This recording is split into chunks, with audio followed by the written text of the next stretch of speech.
पूनम की भाभी पूनम को 5 बार फोन कर चुकी थी, पर पूनम फोन नहीं उठा रही थी। बाद में जब पूनम किचन से बाहर आई तो देखा उसकी भाभी के 5 मिस कॉल हैं।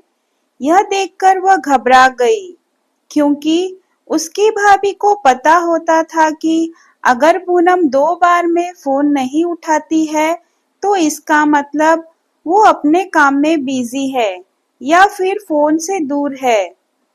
अब पूनम का मन घबरा रहा था, क्योंकि भाभी के 4 फोन लगातार आने से उसे टेंशन हो गई थी। क्योंकि पूनम की मम्मी की तबीयत इन दिनों ठीक नहीं चल रही थी। अभी 2 दिन पहले ही पूनम अपनी मम्मी से मिलकर आई थी।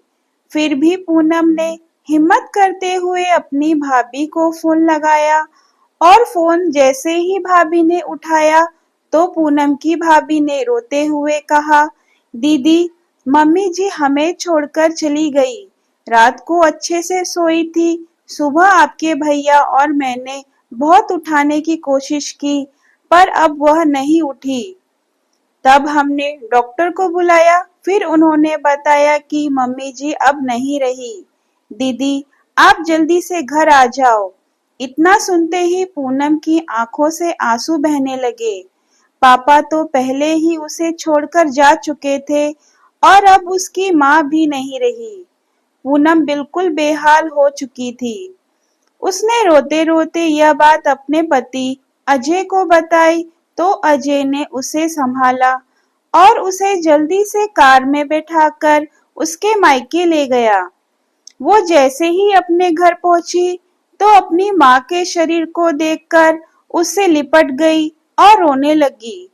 अजय ने उसे किसी तरह समझाया और माँ का अंतिम संस्कार किया।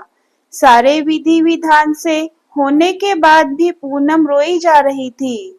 उसे माँ की बहुत याद आ रही थी।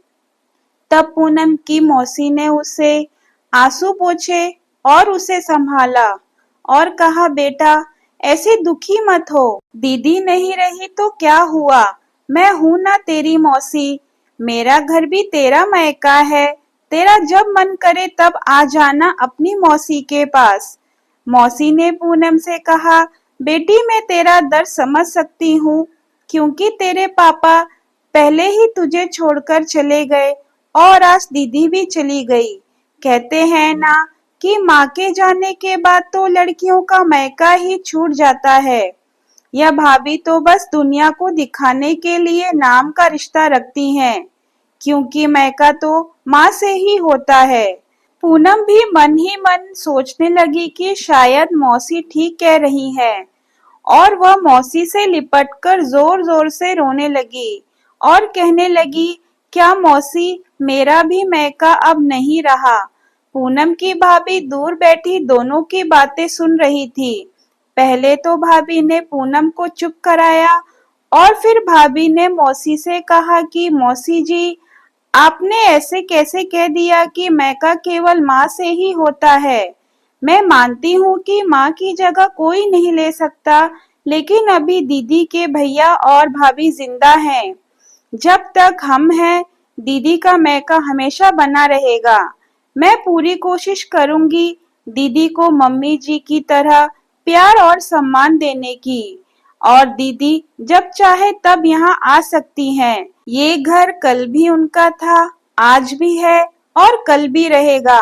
मौसी जी, मैं भी एक बेटी हूँ और मेरा भी मायका है। मैं अच्छे से जानती हूँ कि हम बेटियों के लिए मायका कितना मान्य रखता है। मौसी जी, आप दीदी को अपने घर जरूर बुलाएं, पर उन्हें अपने भैया भाभी के प्यार से दूर मत करिए। तभी मौसी ने कहा, बहू, आज के जमाने में तेरे जैसे सोच रखने वाली भाभी बहुत कम मिलती है। मुझे माफ कर दे, मैंने पूनम को गलत राह दिखाई। तभी पूनम अपनी भाभी के गले लग गई और बोली, भाभी, आज आपने मुझे विश्वास दिला दिया कि भाभी भी माँ के समान होती है, और मैं संतुष्ट हूँ कि जब तक आप और भैया हो, मेरा मायका सदा बना रहेगा। और किसी ने कहा है ना कि भाभी माँ के समान होती है। आज आपने मुझे इस बात का विश्वास भी दिला दिया। अगर आपको मेरी वीडियो पसंद आए तो वीडियो को लाइक, शेयर और सब्सक्राइब करना ना भूलें।